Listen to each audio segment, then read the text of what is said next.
Assalamualaikum warahmatullahi wabarakatuh. Hai Sobat Isti dimanapun berada. Salam sehat dan sukses untuk kita semua. Sebelum masuk ke pembahasan, kami ucapkan terima kasih kepada pelanggan setia Isti, yaitu Arus Bawah 79, Dipa Hima, Nifatena, Di Setia Official, Rizky Hosen Channel, Edi Cikican Bungo, DJ Henki, Wong Biasa, Yakum Merpati Putih, Bunda Deni Food, Novia Hap, Deti Maharani, Wat Ompal Bay, dan Mato 669 Channel. Kalau juga kami ucapkan terima kasih kepada channel yang selalu support di setiap video kami, yaitu Yakum Merpati Putih, Muhammad 5824, Sang Lion, Trimurni, Mama Iren, L300 Boys, Wat Ompal Bay, Rizky Hosen Channel, NCTC, dan Epot Osem. Semoga selalu diberikan kesehatan serta sukses dunia akhirat. Dan yang baru menemukan channel ini jangan lupa subscribe ya, karena kalau bukan kalian siapa lagi? Dan kalau bukan sekarang kapan lagi? Kembali lagi di channel Isti. Pada kesempatan kali ini akan membahas 3 model komposisi untuk membuat media tanam di dalam pot.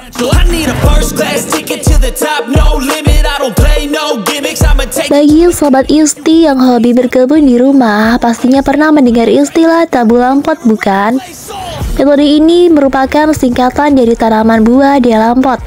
Dan model tanam ini banyak dipilih karena tidak memakan banyak tempat dan perawatan tanaman yang mudah. Namun, bagaimana cara sistem perakaran di dalam pot bisa berkembang dengan baik? Jawabannya adalah menentukan komposisi yang tepat pada media tanam yang digunakan dari beberapa jenis tanah. Bagaimana penjelasannya? Ikuti penjelasan kali ini. Pertama, tanah lempung sangat liat. Untuk nomor 1, kita membahas tentang bagaimana mengolah campuran untuk tanah lempung yang sangat liat. Komposisi yang dianjurkan yakni dengan rumus 1:1:3, yakni 1 bagian tanah dicampur dengan 1 bagian pupuk kandang dan 3 bagian sekam segar atau sekam bakar. Ataupun untuk sekam bisa dicampur antara sekam segar dengan sekam bakar.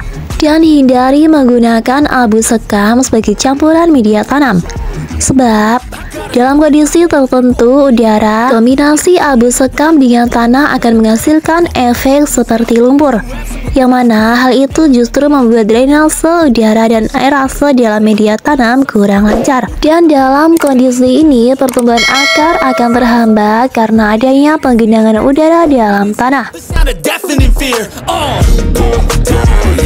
Kedua, tanah sedang. Ketika tanah dari sobat Isti termasuk tanah kombinasi debu, lempung, dan pasir atau tanah sedang, berikut komposisinya. Untuk tanah ini, komposisi yang ideal adalah 1:1:2, yakni komposisinya adalah 1 bagian tanah dicampur 1 bagian pupuk kandang serta 2 bagian sekam.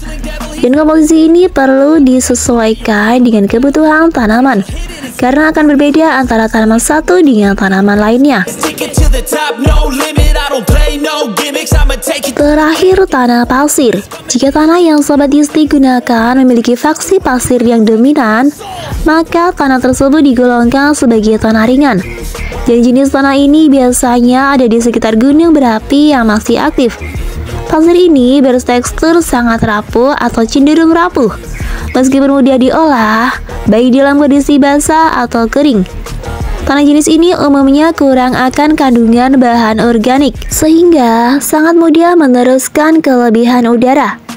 Dan untuk menggunakannya sebagai media tanam, sobat Isti menggunakan rumus 1:2:1, yakni 1 tanah dicampur 2 pupuk dan 1 sekam. Dan untuk penambahan bahan organik seperti pupuk kandang, inilah yang nantinya akan memperbaiki sifat tanah, di mana sifat tanah terdiri dari sifat fisika, sifat kimia, hingga sifat biologi. Nah, demikianlah 3 rekomendasi komposisi media tanam jika sobat Isti ingin menanam buah di dalam pot. Semoga sobat Isti dapat segera mencobanya dan mendapat manfaatnya. Ada sedikit kata Tujuan setiap petani setelah menghasilkan cukup untuk memberikan ke warganya sendiri selalu merupakan tempat terbaik untuk menjual hasil panen tahun ini. Terima kasih sudah menonton video ini, sampai jumpa di video-video selanjutnya. Wassalamualaikum warahmatullahi wabarakatuh.